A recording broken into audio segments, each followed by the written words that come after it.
अस्सलाम दोस्तों, मैं हूं बिशारत हुसैन। किसी ने सवाल किया था कि वो केयर वर्क वीज़े पे हैं यूके के अंदर, मियाँ बीवी हस्बैंड वाइफ, और उनका बच्चा यूके में पैदा होता है तो बच्चे को नेशनैलिटी कौन सी मिलेगी।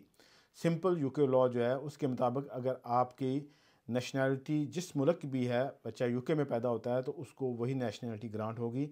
ऐसा नहीं है कि यूके में बच्चा पैदा हुआ है तो ऑटोमेटिकली ब्रिटिश होगा, ऐसा नहीं है। अगर जब बच्चा पैदा होता है तो उसके पास अगर माँ बाप में से किसी एक के पास settle status, indefinite leave to remain है या ब्रिटिश नेशनल है तो फिर बच्चा ऑटोमेटिकली वो ब्रिटिश होगा।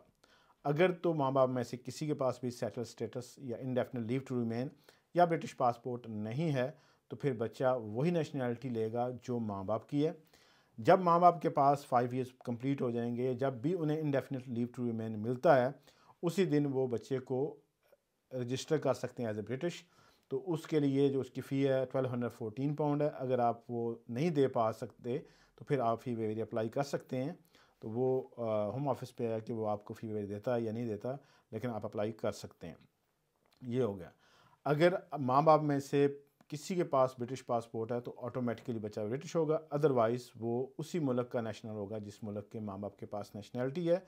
तो ये जो कन्फ्यूजन है बंदों के पास, के बंदे कहते हैं कि बच्चा यूके में पैदा हो गया तो ये बस ब्रिटिश ही अब, ऐसा नहीं है।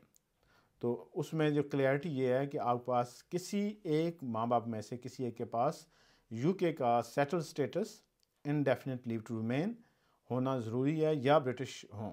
अगर आप 5 ईयर्स वर्क वीज़े पे, वो आपका टेम्प्रेरी वीज़ा है। जब आप यहाँ पे 5 साल आपको हो जाएंगे, इंडेफिनिट अप्लाई करेंगे, इंडेफिनिट आपको हो जाता है तो बिल्कुल आपका बच्चा ऑटोमेटिकली उसके बाद जो पैदा होगा वो ब्रिटिश होगा। अब अगर आप यूरोपियन नेशनल है, यूके में रहते हुए आपको फॉर एग्जांपल 2012 से रह रहे हैं, 2015 से रह रहे हैं, तो आपको 5 साल से ज़्यादा अरसा हो गया ब्रेग्जिट से पहले, तो फिर उस सेंस में आप चूँकि सेटल्ड हैं यूके के अंदर, आप अगर वो दे सकते हैं प्रूफ तो फिर आपका बच्चा भी ब्रिटिश नेशनल होगा। उम्मीद है कि आपको अपने क्वेरी, अपने सवाल का जवाब मिला होगा। दूसरों के साथ शेयर कीजिएगा। अपना ख्याल रखिएगा, हमारा भी। अल्लाह हाफिज़।